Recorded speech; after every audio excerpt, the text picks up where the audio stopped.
So Michael has a lot of experience with benzodiazepine, and he suffered himself for how many years? I was addicted for 7 years, and I came off in 1987, and I've been suffering since with after effects of the drugs. Which particular drug? One called Ativan, which is a 10 times the strength of Valium, which no one told me at the time. I thought I was taking medicine, and it's actually a very powerful and addictive drug. How was your side effect from the drug? Well, I had side effects whilst I was on the drug, and then I had withdrawal symptoms coming off, and then I had the after effects now, 22 years later. So my main problem has been muscle spasm, very severe muscle spasm, and then twitching in my face, lack of energy, digestion.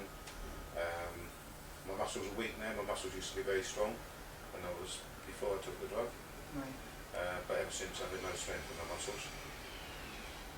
So those sort of problems ever since. And I was just telling Eric, when he did give me the treatment at the exhibition, for 4 hours afterwards, all the aches and pains went. And I thought, great, but then they came back. Yeah, that's why if you receive the treatment on the regular basis, it's going to be so powerful. Well, that's my hope, to be able to. Yeah, it's helping. We have a confidence because last week I went to the Qatar, the Middle East. I met the one lady who was a smoker for 30 years, very heavy smoker. And I had given the sweet treatment.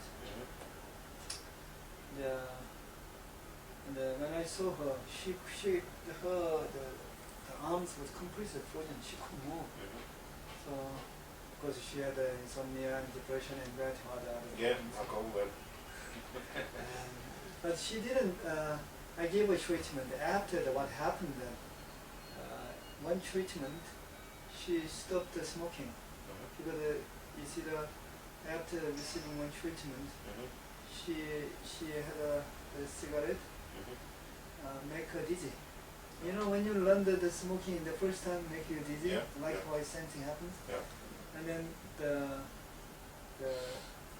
she doesn't feel like having the smoking, and that's how she stopped smoking. And then after third treatment, she shared her experience.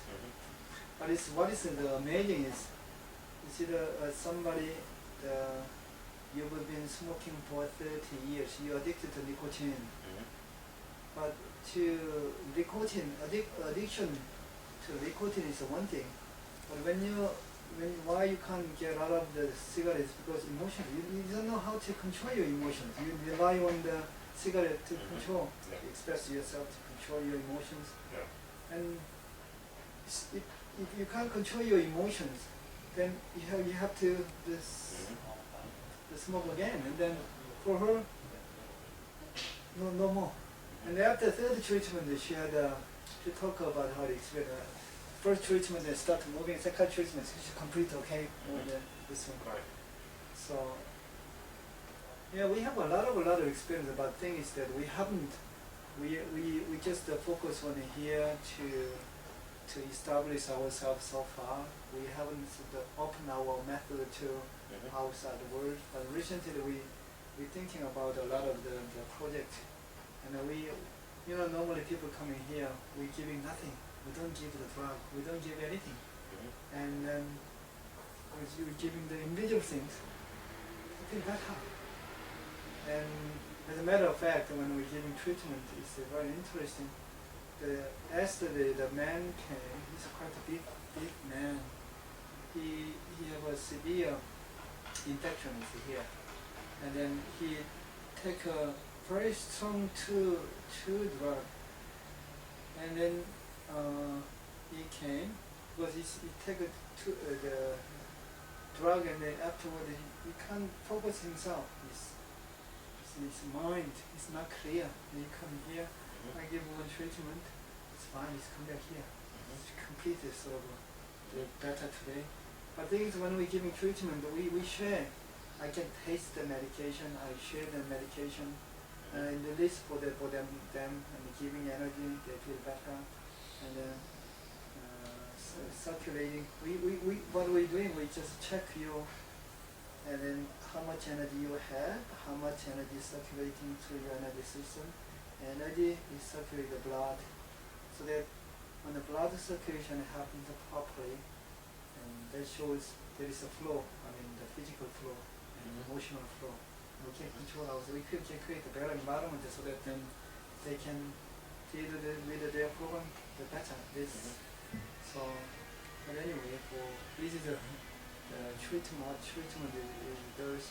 When I was in New York, one of the journalists, he came, I went to New York to open our workplace in 1998. One of the journalists came, he's a very, the journalists normally they really smoking a lot. And I gave him the one treatment. After that, he went out to have a cigarette, and then he coughing, and then come back and I can't smoke anymore. It's no taste, and then my body doesn't accept the smoking anymore. And I talked about the effect of treatment. Okay, I have every time I have a noodle, I have a milk, I straight go to the toilet in the diarrhea. Everything coming out. Let me taste try the noodle and the milk.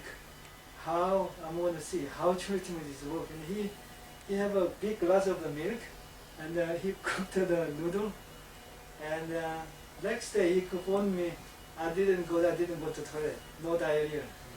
That's how he get involved in our training. He used to help me a lot.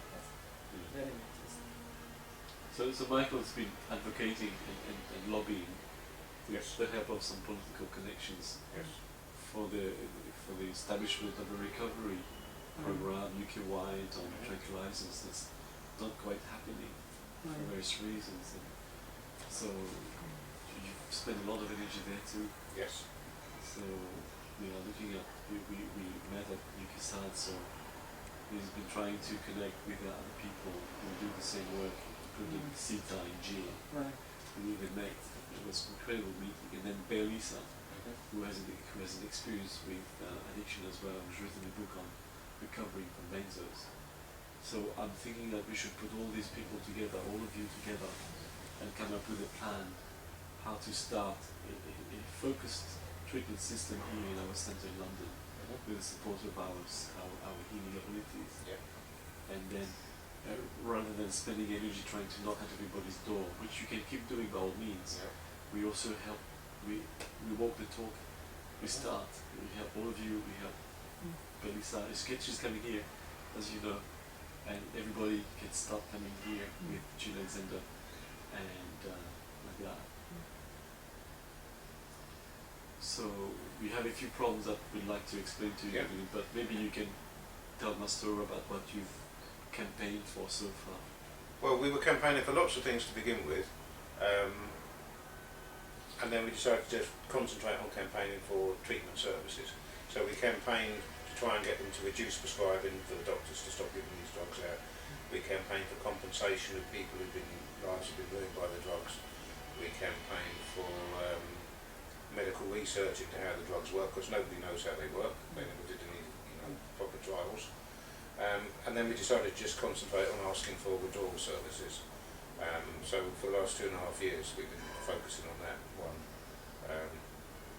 What progress is there on withdrawal services in the UK? It's very, very slow. There's one clinic, well, you know Sita. There's a very small clinic in Oldham, I think 1.5 workers, one worker in Belfast, and there's a clinic in Bristol. That's it maybe, So they've always denied the problem. They'd start to begin with, they said the drugs aren't addictive. Now they've conceded that, but it took 10 years for them to concede that. Can you give us an estimate, projection of what would be the impact of a program where there's a tapering, very, very, very good method of tapering, supported by the treatment as we offer, plus rehabilitation, plus support by medical doctors, and support by telephone. Can you see a big market, not a market, a big need for that? Big need, yeah, exactly. I mean, over 1 million people are dependent on these drugs, and they've got no way to come off. There's no exit route from the drug once you get addicted. Your doctor won't help. The doctors won't help. They just want to give you more drugs to treat the side effects of the first lot of drugs. So people get into the polypharmacy, so they're taking half a dozen different drugs, all treating the side effects of the other one.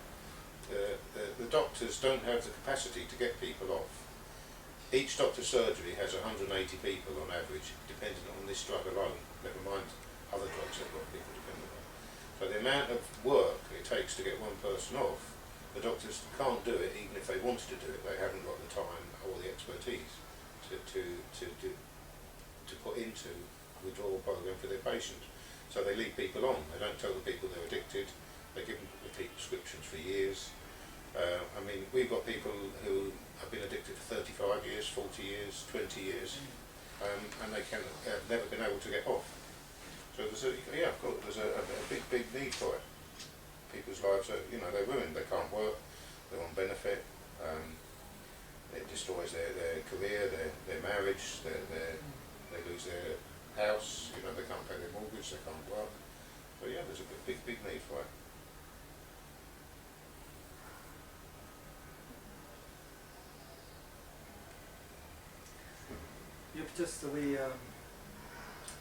We've been thinking about how to help those who have addiction problems. Before we moved in this place, we used to be in Houston. I saw the young kids, they inject themselves in the daytime, nighttime of course.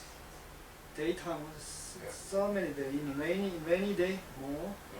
That makes me so aching because young people, they have to be healthy, they have to be happy, then there is the future for these societies and then this world. And then they inject themselves and they have so much physical strength, but they don't know how to control themselves. And it was so aching. At that time I was thinking about, I really want to help these people. And we have a lot of other projects actually helping the homeless people and those who have mental problems and a lot of the things we want to do. But this one is more somebody who have a real this is not, I believe there's not one person, it's whole the family issues, right?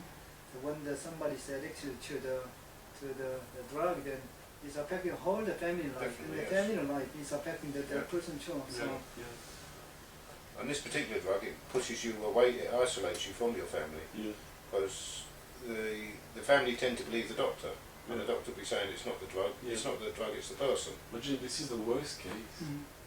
Because people are supposed to live a normal life, expected to do certain things, but the drug addict, like on the streets, they're kind of, okay, you are out there just to get on with your life and let me get on with my life.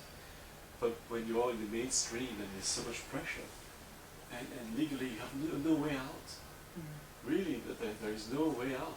But it starts with a lie as well, because you go to your doctor in good faith, you trust your doctor, you're looking for help for something small maybe, and he gives you this drug. And doesn't tell you it's a drug, he tells you it's medicine. You believe it's a medicine, you may take it for 6 weeks, 8 weeks, and you become addicted without realising it. You stop taking the drug, you get very sick. So you go back to your doctor, and he says, well, the illness has come back, take more of the drug. So your own doctor gets you addicted. And then when you are addicted, he won't help you get off. He won't even tell you you are addicted. So it's a very cruel sort of... One thing we have to know, CETA is a charity that is the only charity in the UK who is doing the national method to help people. They were put together because out of shame, because the government produced a white paper and they said this is overprescribing, something has to happen. Let's get a few voluntary sector people to do something. Let's put CETA together. There was this doctor who found this method, and that's it. They never used that model to develop other kind of programs, other clinics. But that's what it should have happened a long time ago. Yeah, definitely. That's what we're telling them. They should extend what CETA is doing throughout the country, that every town in the country should have a clinic like CETA, But you see, we have to start somewhere, and one of the headache I was talking to Master O is we have the space here. We'll show you downstairs. Yeah. We have plenty of space. We can start immediately. There's one thing missing. We need a doctor on site. Well, I was going to say the same thing. And You we're can't hoping that prescribe. you could give us some light there, enlighten us there. Yeah, when that is possible, treating people, how many people treating, as you saw, for me, like, I can treat the people online, on the telephone, it doesn't matter. You know, just, I can give energy, I can make people better, wherever they are. I have so many clients. The only thing is, if there is the means for them to, they open themselves, I just give them treatment, they feel better, then they're a little bit open, then we have a lot of space to provide so many other services. The only thing is that in this world you are dealing with the realities. Yeah. Somebody who can deal with the realities, they're helping us to support our programs. To getting the results, we have a very confidence of getting the results, helping people. I don't have any doubt. As a matter of fact, that we had before, you know, in the Asian country, in the Vietnam, there was a war, and then in America, they spread the Agent Orange. yeah. Yeah. That one. So in the Korean, the soldiers, they got Agent Agent Orange. I can't pronounce that one properly. And once you got this one, your leg has to be chopped off, your hands is chopped off. It's not the end of the story. Next generation, Yeah. they have a problem. Yeah. And then so we used to treat the soldiers who was victimized by these problems. They, you know, their problem is so severe, even the painkillers is not working. So pain. When they receive treatment, pain is gone immediately. This treatment is much more powerful than any types of painkillers actually. Very natural painkillers, of course, we don't give any side effect. We like create the peaceful vibration at the same time. But what I told you before, once you receive energy, I can feel the circulation is better. Blood circulation, the energy system is there. Energy system, when we are happy, energy system stay open. We positive, stay open. When we depressed, anxious, angry, upset, one of the energy system relate with one of the emotions. You can't deal with it. Your energy channel is closed. When energy channel is closed, then blood doesn't circulate. Then this one is making impact on the not only physical level, but also our emotional, mental level too. But once you receive energy channel just open, doesn't matter. Pain, I can remove the pain, it's no problem. As long as the person's mind is a little bit open, I have the confidence. They got the immediate result, and then, you know, when you take the medication or the drug, you have to wait for a while to be effective. But this treatment, as you have explained, just receive it. You have a pain is gone. And sometimes the very serious pain, of course, it takes a little bit of time, but mostly you have a result immediately. We can create the vibrations. If they learn how to keep the vibrations, and then before they lose the vibration, they receive another treatment, give them more strength, to support the whole your natural, the circulation of the blood. And the blood is there to support all the physical functions. So we support this one. It's a very natural way. And then, as a matter of fact, this energy is removed. What's happening when you have energy blockages? This energy blockage is holding the emotions as well as the physical toxins. When you open the body itself, we have the healing power. So that remove the emotions and remove the toxin. When we giving treatment, I told you before, you know, we sharing. When I touch people, I can feel the emotions. I take it to myself, I release it, I feel better. There is this person better. And then somebody who have a chemo for a long time, Have a what? they put chemotherapy. Chemotherapy. For cancer. Yeah. And then we can taste, we observe, we take into ourselves, we release it with our power. This person feel much better. You know that chemo, they losing the hair, and there are so many side effects, aching everywhere, and dizziness, the vomiting, insomnia. There's so many side effects, but thing is, they receive the treatment, they're dealing with even this symptoms much better. So it's what if we teach people how we how we keep the vibration, how to keep energy channel open, and how to receive our battery. Then once you receive the battery, then our system just know what to do. I mean, why you can listen to me? Because your system help you to listen to me. If you take the food you don't need, your system, I don't need you, you go. So then elimination happens, digestion, absorption, the elimination, just helping in a very, very natural way, as long as we support the system. But not only the physical system, we have another system is there. I mean, this energy stay there to make ourselves happy, healthy. If we get stressed, this one try to create the right vibration, but only thing is that the energy is short. We don't have the power. Then we don't have a power. Then we have to get the power from the outside. When we rely on something. That's why one of the reasons why I believe that they can't come up with medication is they don't have the power inside. So I have to rely on something else. And then because this, like you said, and the doctor give the. The reason they can't come off the medication is because the medication creates changes in the nervous system. So the nervous system, the nervous system becomes addicted to the drug. It's not the mind. It's not a mental addiction. The nervous system, chemical changes take place. So when the drug is withdrawn, the nervous system cannot function anymore because it hasn't got the chemicals it needs. So receptors. The receptors. So the nervous system has to try and regenerate its own natural chemicals, and so that is the way I see it, that is one of the biggest problems. The nervous system has difficulty healing itself after the impact of the drug. So that's why people get so sick, and that's why they have difficulty withdrawing, because of the very bizarre and painful symptoms. This is the unknown factor.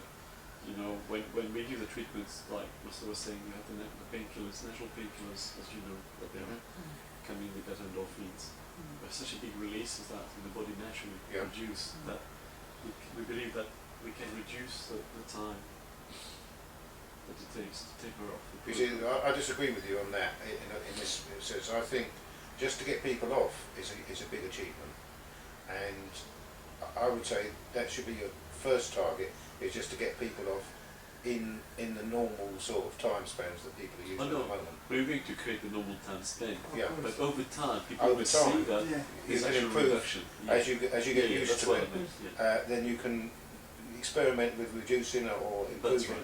But to begin with, We wouldn't. No. You see that when they receive treatment energy, they feel better, they have confidence. This is work like this. Okay. And then when you receive energy, you can see that how energy is lasts how long. Depends on the person, you can see. And then, okay, if I receive more energy, it's going to last longer. See, some people have to take 2 years to come off. Yeah. It takes 2 years to get some people off these drugs. Some people 6 months. Yeah. You know, so it's very individual, and you have to interact with the patient to, see how well they're doing or not doing, and how difficult it is for them, and then taper according to that. So if they reduce and they get very sick, then you have to wait, until they pick up again before you can think about reducing again. So you must be familiar with Professor Ashton's method. So that's that I would recommend that as the best sort of blueprint for tapering and understanding the properties of the drugs. Okay, we'll switch off.